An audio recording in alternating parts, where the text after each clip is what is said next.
नमस्कार। आज हम इतिहास के एक ऐसे चैप्टर में गोता लगाने वाले हैं जो दिखने में छोटा है पर एग्जाम में बहुत बड़े नंबर दिला सकता है। हम बात कर रहे हैं भारत के सबसे पुराने सिक्कों की, आहत सिक्के, या जिन्हें हम पंचमार्क कॉइन्स भी कहते हैं। ये सिर्फ पुराने सिक्के नहीं हैं, ये वो पहेलियां हैं जो हमें अपने प्राचीन इतिहास के बारे में बताती हैं।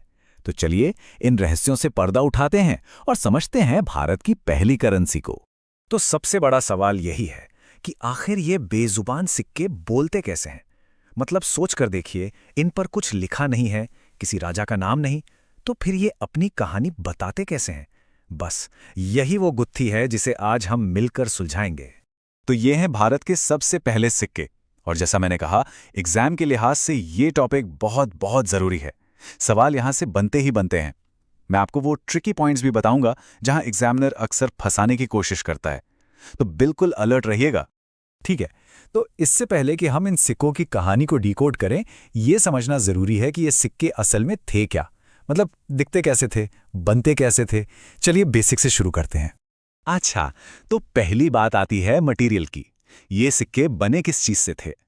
तो देखिए, ज्यादातर तो ये चांदी यानी सिल्वर के होते थे। हाँ, कुछ तांबे के सिक्के भी मिले हैं, लेकिन मेनली चांदी। और इन्हें बनाने का तरीका भी कोई रॉकेट साइंस नहीं था, बहुत सिंपल।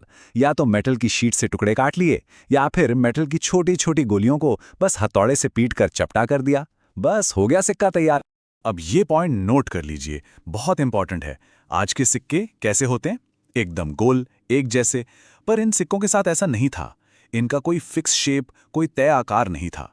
कोई गोल है, कोई चौकोर, कोई रेक्टेंगुलर। मतलब जैसा टुकड़ा कटा वैसा सिक्का बन गया। ये इनकी एक बड़ी पहचान है। चलिए अब आते हैं इस टॉपिक के सबसे बड़े और सबसे जरूरी पॉइंट पर। ये वो जगह है जहां सबसे ज्यादा कंफ्यूजन होता है और एग्जामिनर इसी का फायदा उठाता है। तो अब पूरा ध्यान यहां पर। इस एक बात को दिमाग में एकदम लॉक कर लीजिए। आहत सिक्कों पर कोई भी लिखावट नहीं होती थी। जीरो राइटिंग, कोई लेख नहीं, कोई अक्षर नहीं, कुछ भी नहीं। ये सबसे सबसे जरूरी फैक्ट है। मैं बताता हूं सवाल कैसे बनता है। आपको एक स्टेटमेंट दिया जाएगा, आहत सिक्कों पर शासक का नाम लिखा होता था। और बस यही वो गलत स्टेटमेंट है जिसे आपको पकड़ना है। हमेशा याद रखिए, आहत सिक्के मतलब बिना लेख वाले सिक्के, सिंपल। तो कंफ्यूजन होता कहां है? कंफ्यूजन होता है इंडो ग्रीक सिक्कों से। याद रखिए, भारत में सबसे पहले लिखने वाले सिक्के, यानी जिन पर राजा का नाम, तारीख वगैरह लिखी होती थीं, वो इंडो ग्रीक्स ने चलाए थे। लेकिन वो बाद में आए। हमारे आहत सिक्के उनसे भी पुराने हैं, और इन पर सिर्फ और सिर्फ सिंबल्स यानी चिन्ह होते थे, कोई लिखावट नहीं। अच्छा, एक और मजेदार बात, इन सिक्कों का राज तो इनके नाम में ही छिपा है। इन्हें हम आहत और पंचमार्क क्यों कहते हैं? ये नाम ही हमें बता देते हैं कि ये सिक्के बनते कैसे थे।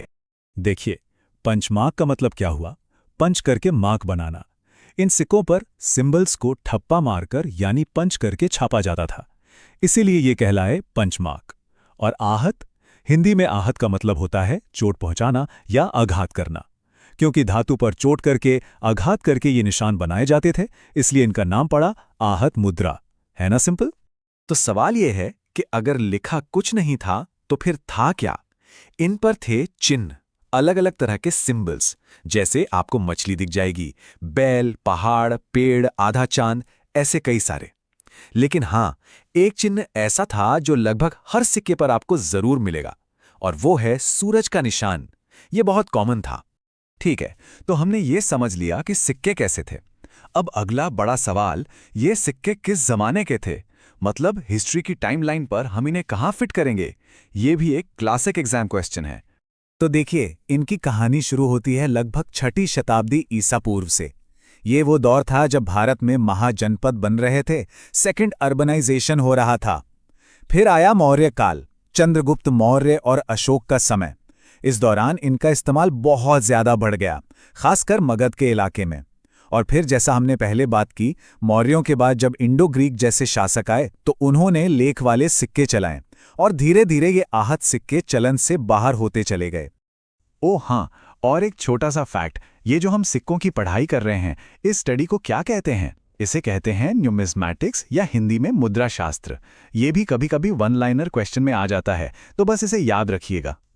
और हाँ, हमें उन विद्वानों को भी नहीं भूलना चाहिए जिन्होंने इन सिक्कों को स्टडी किया और हमें इनके बारे में बताया। एक नाम है जेम्स प्रिंसेप का, जिन्हें फादर ऑफ इंडियन न्यूमिज्मैटिक्स भी कहते हैं। उन्होंने ही इन्हें पंचमार्क कॉइन्स नाम दिया था। और दूसरा अहम नाम है वासुदेव शरण अग्रवाल का, जिन्होंने इन्हें आहत मुद्रा कहा। ठीक है, तो काफी कुछ हमने जान लिया। अब चलिए एक फटाफट वाला रिवीजन करते हैं, वो की पॉइंट्स जो आपको एग्जाम के लिए बिल्कुल नहीं भूलने हैं। तो 4 बातें हैं जो आपको एकदम रट लेनी है। नंबर 1, ये भारत के सबसे पुराने सिक्के हैं, दी ओल्डेस्ट। नंबर 2, इनका आकार फिक्स नहीं था और इन पर 0 लिखावट थी, नो राइटिंग। नंबर 3, इनकी पहचान इन पर पंच किए गए सिंबल्स से होती है। और नंबर 4, इनका टाइम पीरियड है 6th सेंचुरी BC, यानी महाजनपद काल। बस ये 4 पॉइंट याद रखिए, आहत सिक्कों से जुड़ा कोई भी सवाल गलत नहीं होगा। और जाते जाते मैं आपके लिए एक सवाल छोड़ जाता हूं। जरा सोचिए, अगर इन सिक्कों पर किसी राजा का नाम नहीं है तो इन्हें जारी कौन करता था? क्या कोई राजा था ही नहीं, या फिर व्यापारियों की कोई संस्था थी? ये सिक्के उस समय के समाज और राजनीति के बारे में हमें क्या सोचने पर मजबूर करते हैं? इस पर विचार जरूर कीजिएगा। मिलते हैं अगले